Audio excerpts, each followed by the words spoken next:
Well, I received a lot of comments from you guys regarding PUBG test on the Redmi Note 9 Pro Max and how well it fares against the likes of Poco X2 that has liquid cooling inside. Well, as far as comparison with the Poco X2 goes, I'll reserve that for a later video. But for now, I'll dedicate this entire video to the Redmi Note 9 Pro Max and test out PUBG and a few other popular graphics intensive games and benchmark tests on this device. And let's see how well it handles everything. So before we begin, if you wish to stay notified about the latest videos, do click on that subscribe button and press that bell icon. It's free and helps the channel out. So as you know, the Redmi Note 9 Pro Max has a Snapdragon 720G processor.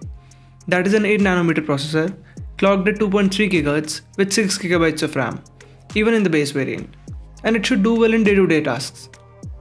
So I'll start off with the most popular game, that is your all-time favorite, PUBG Mobile. And I've charged my device to 100% to give you guys an idea on what the battery drain looks like with continuous gaming on this smartphone. So as you can see, it has the turbo mode that is really helpful if you are in a game and you want to quickly reply someone or switch over your SIM card and a lot more. So I'll start off with the classic arena game in PUBG. Which map is your favorite? Do let me in the comment section down below. So I'll be sharing my experience in between the gameplay. So overall, as you can see, I am at smooth and ultra settings because these are the maximum this device supports. And I'll also check the FPS that I'm getting in between these sessions. So fast forwarding a bit. So the gameplay feels nice and smooth till now. And I'm getting continuous 60 frames per second, which is definitely great. And I don't feel any stutters or frame drops till now. But let's wait for a couple of more minutes till we see some of the action.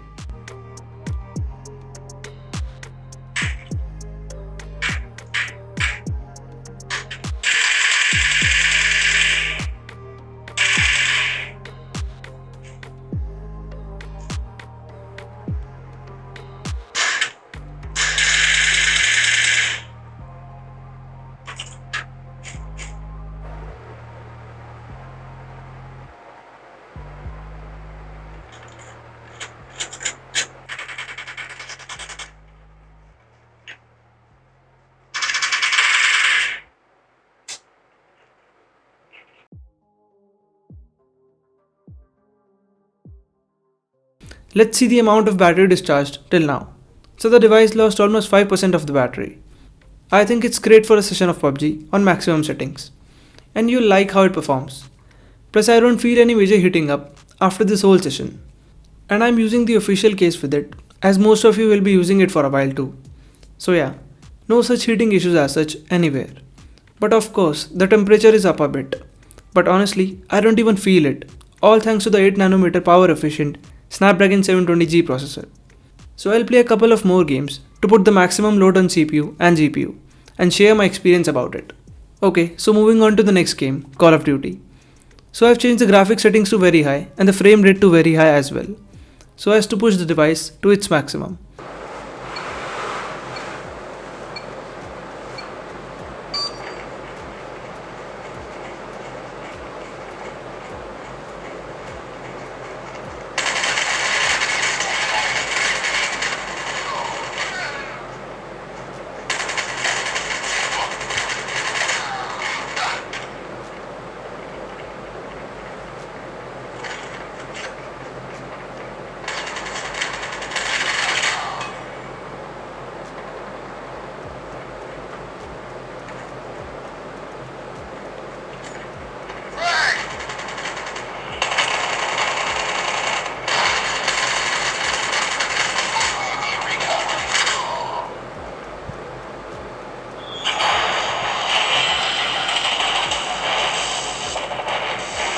And the gameplay feels quite smooth as expected, and the FPS counter, as you can see, shows 60 frames per second, so that is great.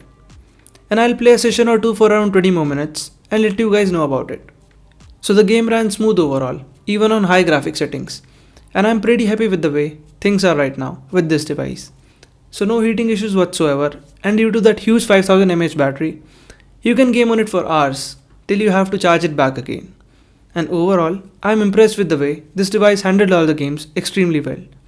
I have tested Poco X2 as well and giving you guys a preview, but things do look better for the Redmi Note 9 Pro Max as compared to the Poco X2, and more of that in the next video. Apart from this, I also tried some casual games like Temple Run, Subway Surfers and so on. and I found no issues with any of them.